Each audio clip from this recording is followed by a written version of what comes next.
So in this unit, chapter 5, we're going to be talking about triangles.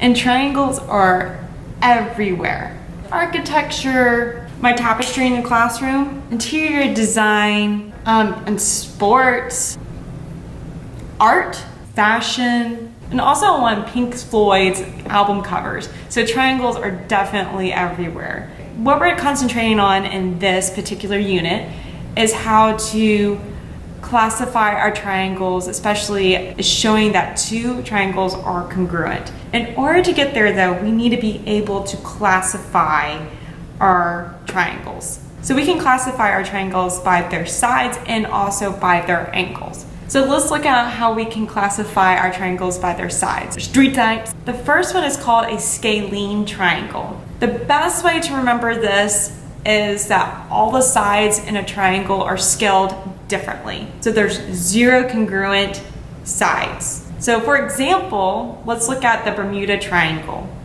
The Bermuda Triangle, all the sides are a different length, different mileage. Because they're a different mileage for each of the sides, none of the sides are the same, so therefore it's going to be a scalene triangle. Second one. So isosceles, 2 sides are congruent, at least 2.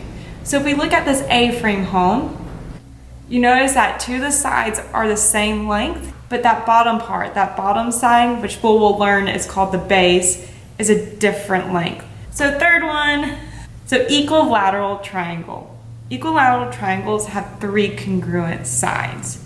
So if we look at this triangle right here, we notice that it has 2 dashes on each of its sides.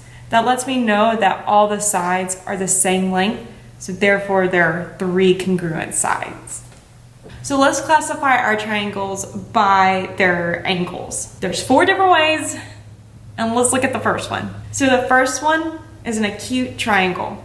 An acute triangle, all the angles inside that triangle are less than 90 degrees, but they're greater than 0 degrees. So the itty bitty little angles. So our second way we can classify our triangle by its angle is a right triangle. Only one of the angles will be a right angle. And the best way we can indicate that is if we see the square inside that triangle to let us know, hey, that's a right angle.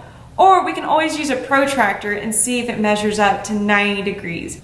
So third one. So an obtuse triangle has only one angle that's going to be greater than 90 degrees but less than 180. Okay, last one, fourth one. Equilateral, no, not equilateral. Equiangle.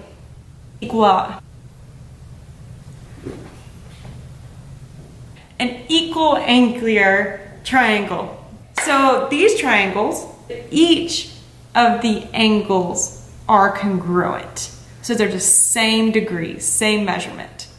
So if the sum of the interior angles of a triangle is 180 degrees, and we know that this particular triangle, all the angles are congruent, then we know that each of these, if we divide 180 by 3, then we know that each of these angles is going to be 60 degrees. So if you had any questions about this particular concept, you're more than welcome to rewatch it or just ask me questions in class. I'm always here every morning and every afternoon for you.